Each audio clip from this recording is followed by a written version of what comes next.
Made some news last week, didn't you, my friend? That was interesting. Could you expound on that? If the government shutdown continues, we actually could bring on more than just a slowdown. We could bring on zero, perhaps. So first of all, welcome. Happy to be here. I was actually repeating somebody else. I know. As you mentioned. Ian Shepard said that if it lasted the whole quarter, it could make growth zero. Now, I don't actually know. We all think it's kind of a hockey stick that actually exponentially gets worse as people stop spending money and restaurants don't get money and they don't spend and vendors. And we just don't know. We've tried to figure it out, but it's not a plus. It's just not a plus out there. The recent developments, and I don't know, nobody knows, but we're right in the middle of it now. I just wonder if you think that the more we hear about Coast Guard people not putting food on the table, I mean, it's incumbent upon someone to move off the dime or the snide or whatever. Well, I heard David Rubenstein on your show saying that, and he probably spoke to someone who may know. And McConnell has two competing plans. The Democrats and Republicans should sit down and finish this issue immediately and compromise to do it. That's what they should do. All right. Jamie, you talk about leadership styles all the time. What's it going to take? I mean, these are our supposed leaders in Washington, both sides of the aisle.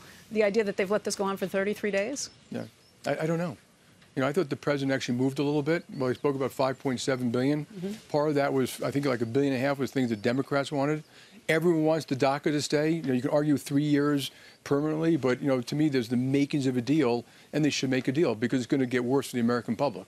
And they shouldn't allow it. And it could damage, you know, it's damaging comps a little bit. You see consumer business comps is skyrocketing. Now it's coming down a little bit because of that, because of trade, all the noise around the world about populism. And so, you know, if policymakers want the economy to grow, they better keep their eye on the ball. Is it having on the bank? And the reason I ask is we've had a lot of conversations, including with Adita Freeman and other. We're going to see Derek Khosrowshahi, who's supposed to maybe pursue an IPO in 2019. Right. Everybody's pens, as far as I understand, are down right now, which means that bankers, lawyers, accountants, anybody who would be doing that kind of business is at least temporarily not doing it. Yeah. So another example. So IPOs can't get done.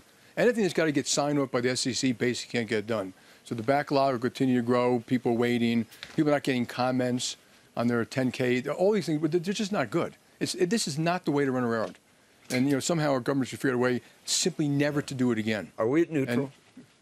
Fed funds? Are we at neutral? I don't know. Can I just give you a quick assessment?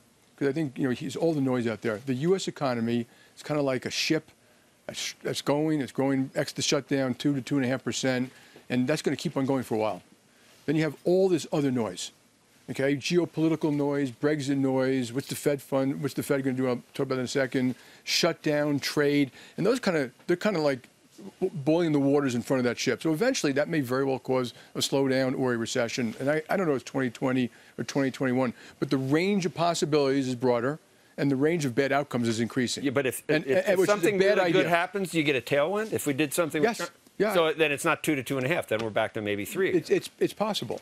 And I think the Fed will look at what's going on. I mean, my guess is they'll probably pause now. But if they raise rates again in 6 months or so because we're growing at 2.5%, that's still a good thing. Let me ask you. I always tell the what is much more important. The why is much more important than the what. But that's if the Fed reads the economy right. That's the big question. That's where people. My guess is with all of the stuff that's going on today, they're going to wait a little bit. But Jamie, if you have growth of 2% in the first quarter, you know, adjusted for the shutdown, then, you know, maybe 2.5% in the second quarter, that is a good thing.